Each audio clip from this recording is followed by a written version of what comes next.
अमेरिकी अंतरिक्ष यात्री सुनीता विलियम्स और बुच विलमोर इस साल 5 जून को बोइंग के स्टारलाइन स्पेसशिप में बैठकर अंतरिक्ष में गए थे।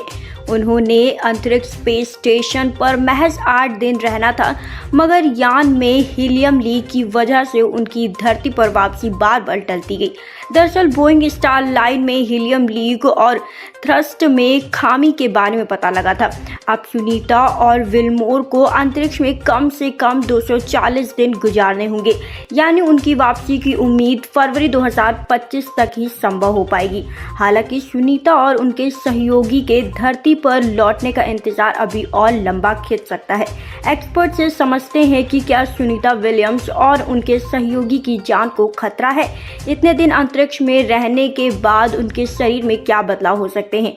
अमेरिकी सरकार अपने अंतरिक्ष कार्यक्रमों पर इतनी भारी रकम खर्च करती है, जो कई छोटे देशों की विकास दर यानी जीडीपी के बराबर है। फिर भी सुनीता और उनके सहयोगी को धरती पर लाने में फेल क्यों हो रही है। हाल ही में नासा ने कहा कि दोनों यात्री जिस बोइंग स्टारलाइन अंतरिक्ष विमान में अंतर्राष्ट्रीय अंतरिक्ष स्टेशन पर गए थे, वो अब बिना क्रू के लौटेगा।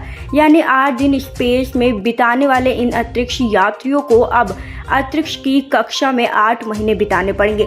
पिछले 2 महीने से अंतरिक्ष में फंसे नासा के दोनों अंतरिक्ष यात्रियों को अगले साल फरवरी में space x crew dragon spacecraft से धरती पर वापस लाया जाएगा। इस अतिरिक्त समय में स्पेस एक्स को अपने अगले यान को लॉन्च करने का समय मिल जाएगा, जिसकी उड़ान सितंबर के अंत में निर्धारित है। पहले इसमें 4 अंतरिक्ष यात्री जाने वाले थे, लेकिन अब अंतरिक्ष स्टेशन तक इससे केवल 2 यात्री ही जाएंगे। इसमें सुनीता और विलमोर के लिए जगह बनेगी।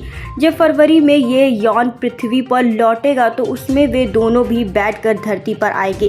भारतीय अंतरिक्ष एजेंसी इसरो के पूर्व साइंटिस्ट डॉक्टर विनोद कुमार श्रीवास्तव कहते हैं कि 2022 में नेचर मैगजीन में कनाडा की एक रिसर्च छापी ओटावा यूनिवर्सिटी की इस स्टडी में कहा गया कि अंतरिक्ष में रहने के दौरान एस्ट्रोनॉट्स के शरीर की 50% लाल रक्त कोशिकाएं नष्ट हो जाती हैं और मिशन के चलने तक ऐसा होता रहता है, यानी शरीर में खून की कमी हो जाती है। इसे स्पेस एनीमिया कहा जाता है।